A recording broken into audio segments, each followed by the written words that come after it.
Hello again. Reading na naman po ulit tayo. Timeless reading po ito ha. General reading only. Kunin lang kung ano po yung magre-resonate sa inyo or applicable sa situation ninyo. Walang specific sign ito kahit na anong zodiac sign ninyo. Kung kailan man dumaan sa iyo itong reading na to. Kung nakaka-relate ka, baka para sa iyo. Kung hindi naman, hindi para sa iyo yung reading. Lalo na kung hindi mo siya maintindihan. Okay?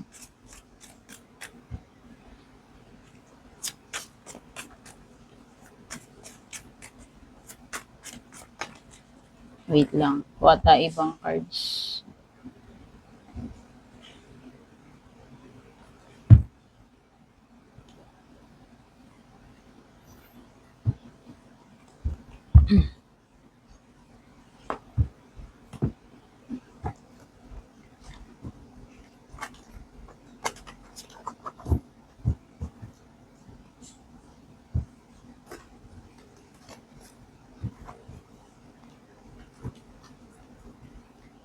Thank you so much for dropping by, lalo na po dun sa mga matagal na sumusuporta, sumusubaybay sa akin, sa aking channel or page. Oops.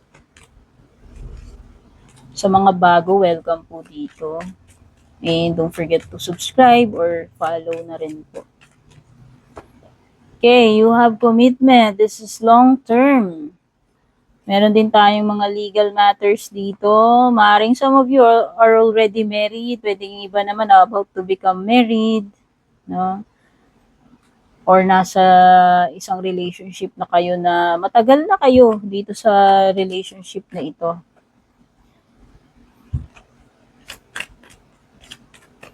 So, merong silence dito ng action. Ibig sabihin, pwedeng hindi kayo nag-uusap or bigla na lang merong naging cold dito, bigla na lang hindi nagpapakita or nag-iba yung treatment sa'yo or hindi nakikipag-communicate, no? Pwedeng nang ghost, nag-missing in action, in general man yan or in love life ha. Meron something dito na about to be revealed or pwedeng meron ditong kakanta, pipiyok, aamin, ayan, about to reveal or confess. Aamin about something. Meron ditong mga paperwork, it could be mga legal matters, legal na filing ng mga kung ano man yan, legal documents na kailangang ayusin. Oh.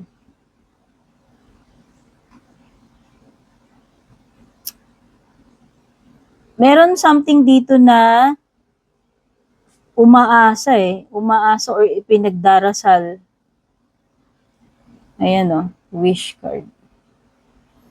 Hindi ko alam kung ano yan. Pinagdarasal ninyo or hinihintay ninyong mangyari, umaasa kayo na sana, ganito, ganyan. O baka mga related doon sa legal yun.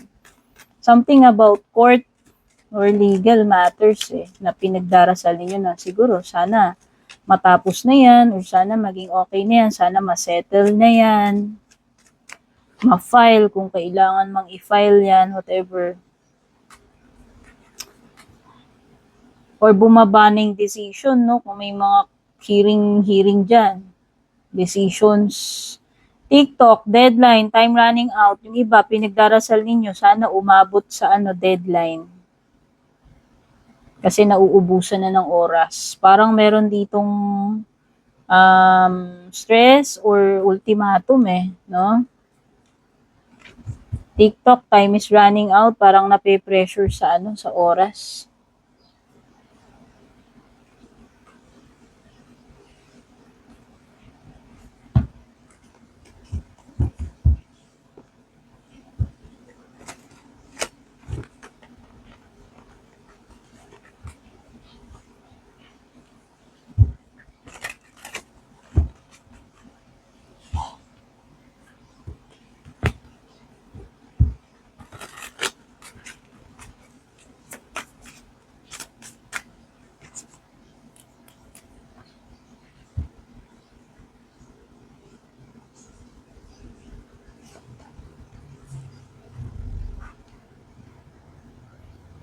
Parang merong bagay dito na parang hanggang ngayon wala pa ring progress. Wala pa ring pagbabago, wala pa ring improvement, alam mo yon.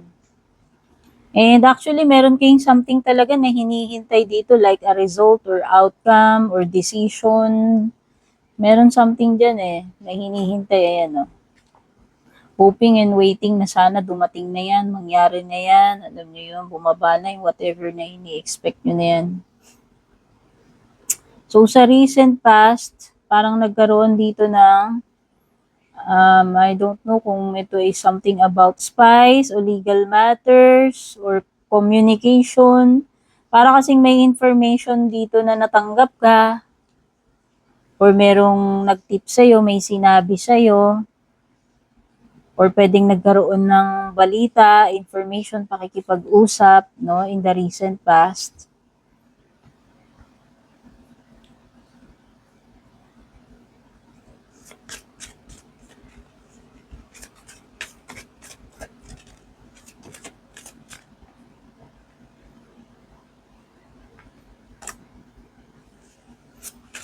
Magician. Minamanifest nyo This is something na minamanifest ninyo May Gemini energy, may Taurus or Libra. Oh. Okay. Kahit na, yun nga, hinihintay mo tong mangyari. Hintay ka ng hintay, minamanifest mo. Pero ang nakikita ko nga dito, pwede kasing hindi pa talaga ito, hindi pa talaga mangyari yung hinihintay mo na yan, yung minamanifest mo na yan. Kasi nakita ko rin si Hangman, Pisces energy by the way. Pwede kasing mabibitin ka pa rito or matitenga pa to. No? Parang kailangan mo pang maghintay kung naghintay ka na uli. Or kahit hindi, sabihin mo na maaari ka pang maghintay dito, Hangman. Something na nakasuspende with the Hangman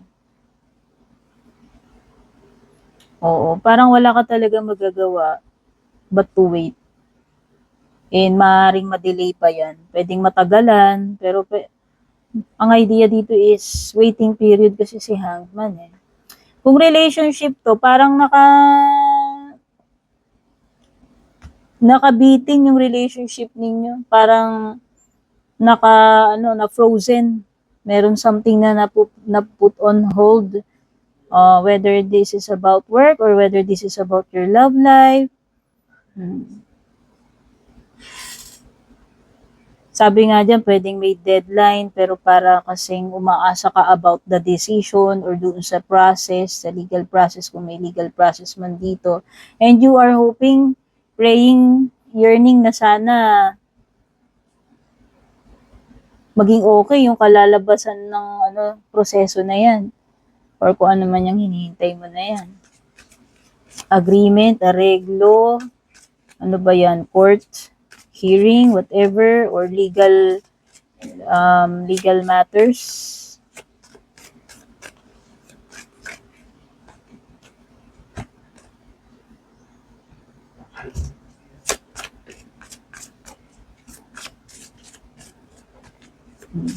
Eight of Wands, hoping na sana mapabilis yung process. Kaya lang kasi nakikita ko yung pause with the Hangman Kaya sabi ko nga pwedeng bumagal yan or magkaroon ng pause or delay.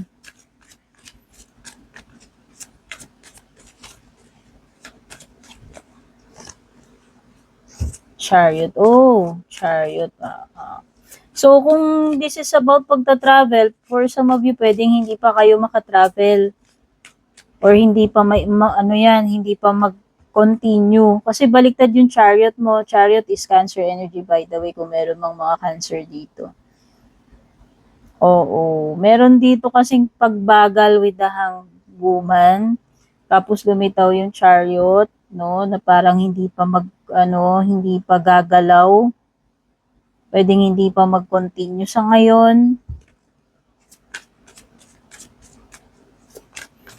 Kaya pala, baliktad din yung Empress mo. This is something na hindi sure kung aabot ba according to the deadline. Pero may something dito, walang kasiguraduhan kung aabot sa deadline, kahit ipilit. Kasi nga merong merong blockage with the hangguman, merong pampadelay, anumang pangyayari, aberya or whatever, intervention. Bakit pwedeng hindi mag-continue, pwedeng bumagal.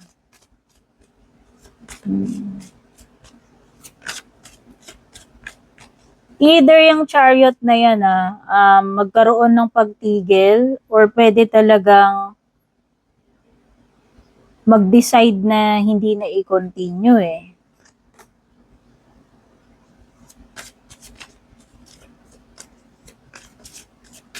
Meron talaga period ng pag-stop. Four of Swords yan. Stop talaga eh. Chariot, Four of Swords, Hangguman. Hindi ko alam kung ano ba yung natigil. Yung process na fina-file, yung court proceeding, yung paperwork ba yan? Yung communication ba? O yung mismong relationship yung natigil dito? Hindi ko alam. Or communication, hindi ko alam eh.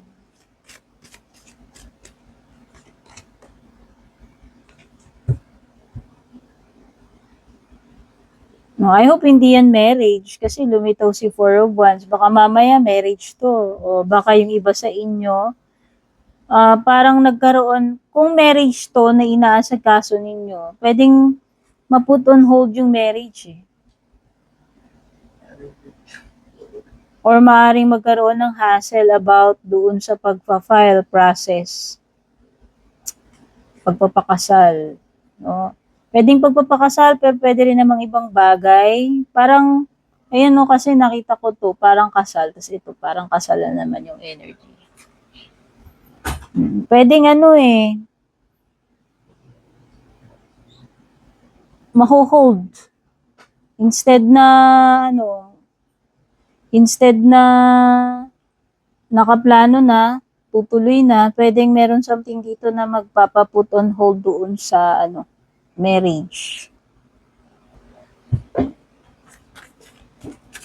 Baka nagbago isip or kung ano man, pwedeng merong ibang aberya, sabi ko nga, reasons na para magkaroon ng hassles or delay.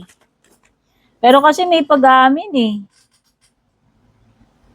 Parang nakita ko kasi dito, parang may planong magsama, pumasok sa commitment or magpakasal, nandyan yung pagpo-file ng mga process, paperworks, lahat ng kailangan na legal. Tapos bigla na lang nagkaroon ng non-action, bigla na lang nagkaroon ng silence. Tapos parang biglang merong pag-amin dito, no? Pwedeng nagkaroon ng change of heart. Kung halimbawang regarding something yan, na nung una, yun dapat yung plano, yun yung napagkasunduan, napag-usapan ninyo. Halimbawa, pagpapakasal, pwede rin namang ibang bagay. Tapos bigla na lang nag-iba yung ihip ng hangin, nag-iba yung direction, takbo ng utak ng person mo, yung relationship ninyo. So, lahat tuloy ng mga bagay na pinagplanuhan, preparation, pwedeng na put on hold, no? So, iniisip ko nga, it's either hindi na ganun ka sure kung i-continue pa ba to eh. Push forward pa ba to or hindi na. Malakas ang energy ng marriage or pagsasama rito. Or pag-alis. Kung pagta-travel man yan or pag-alis.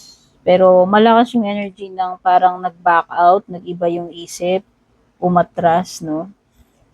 Pwedeng hindi na tumuloy or nag-aalangan, no? It's either nag-aalangan or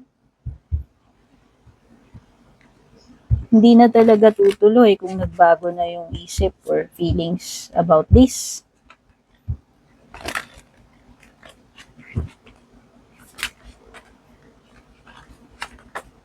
Star card is Aquarius. Strength card is Leo. Umaasa pa rin eh.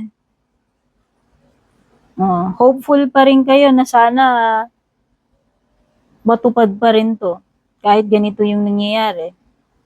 And ang nakikita ko, hindi pa rin naman kayo nawawala ng faith about this. So whether ito is something about your pangarap, your goal, or about marriage, a relationship, no? Nakikita ko dito na parang hindi pa rin naman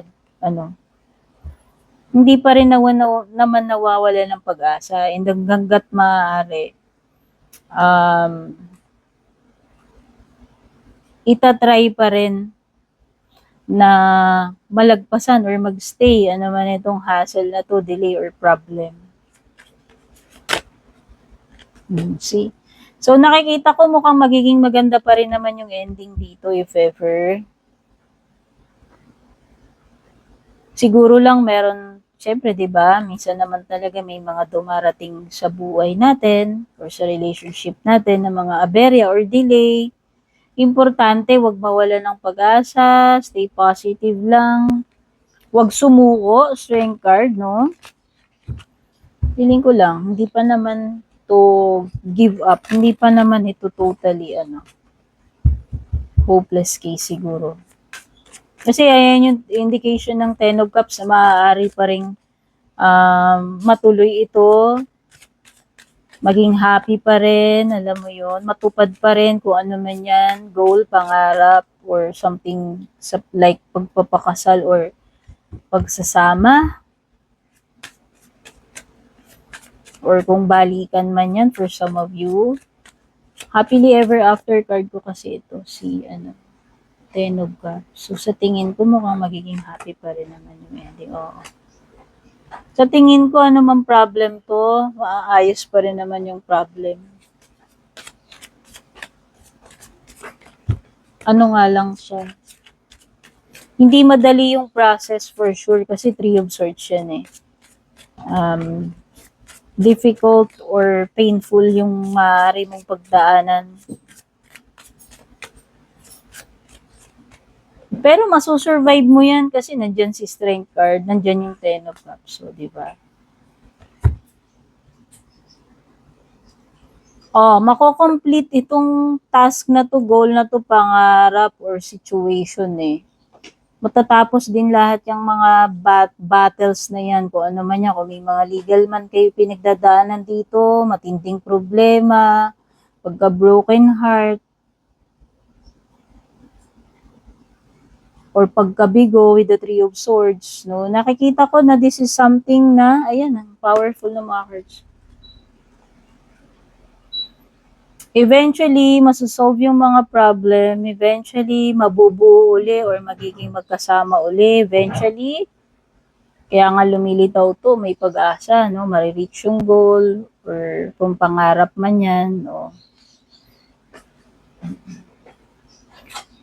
Matutuloy pa rin ang union dito eh. Sabihin mo nang merong mga ma-postpone, ma-delay dito. Andun yung magiging magkasama pa rin kayo eh.